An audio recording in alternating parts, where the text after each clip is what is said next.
Vous prendrez une mangue que vous achèterez, je ne sais pas, à 1 € pour venir à une unité monétaire que nous connaissons tous. Parce que vous allez la découper, vous allez la sécher à terme à une bonne quinzaine d'euros et vous allez vendre beaucoup de cette mangue-là. Vous allez en faire des petits paquets que vous vendrez.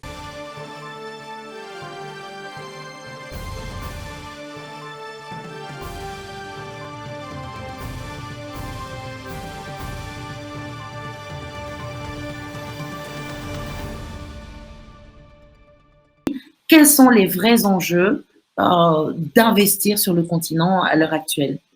Investir dans ce qu'on appelle la chaîne de valeur. Si on a un produit, il ne faudrait pas que nous nous limitions simplement à le vendre. Il faut qu'on pense que c'est de la transformation que naît la richesse. Vous prendrez une mangue que vous achèterez, je ne sais pas, à 1 € pour venir à une unité monétaire que nous connaissons tous.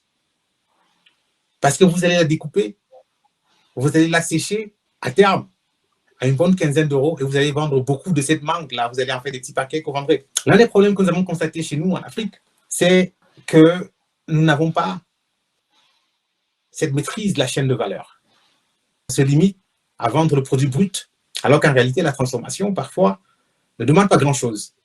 Il y a des questions de mutualisation. Parfois, pour répondre à une demande d'un client, un client peut demander, parfois, je ne sais pas, Maître Babli, à Abidjan récemment, on rencontrait ces vendeurs d'or, auxquels on disait, mais est-ce que vous pouvez faire 5 kilos d'or par mois? Il me dit, moi, personnellement, non. Mais parce que je travaille avec X, Y et Z, tous trois, on fait 5 kilos et plus.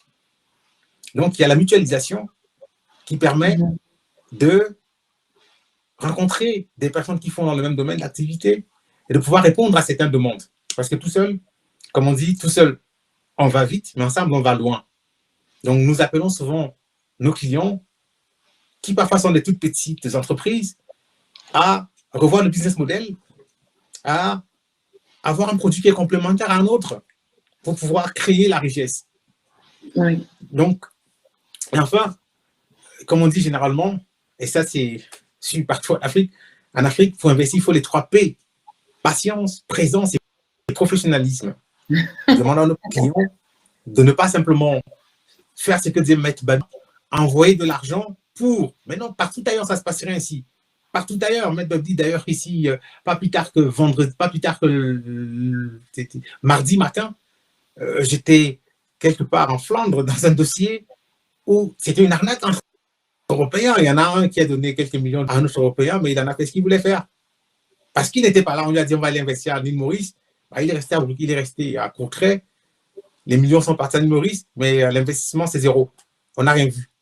Donc, comme partout ailleurs, c'est présence, c'est patience. On ne sait pas l'argent matin, sauf à jouer au loto. Quand on investit, il faut prendre le temps de regarder son investissement croître. Il faut se poser des bonnes questions. Et enfin, le professionnalisme, ça rejoint ce que disait Maître Babli tout à l'heure. Quand elle va sur les pages jaunes, à l'époque, elle allait sur les pages blanches, jaunes, je ne sais plus trop bien lesquelles, la couleur, elle prenait le premier qui tombait sur les mains. Désormais, elle va chez l'Africain. Ça revient à une autre question à laquelle nous avons débattu il n'y a pas très longtemps sur un autre forum. Est-ce qu'il fallait devenir un consommateur engagé? Est-ce qu'il fallait consommer nécessairement africain? Ça donnait lieu à divers débats. Nancy sait que je suis un très gros afro-optimiste au point de friser la naïveté. Non, je reste afro-optimiste.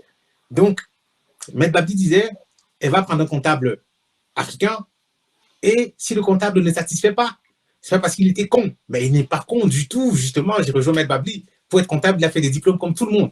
Mais c'est parce qu'il n'était peut-être pas organisé, c'est parce qu'il n'était peut-être pas professionnel. Et donc, c'est le professionnalisme.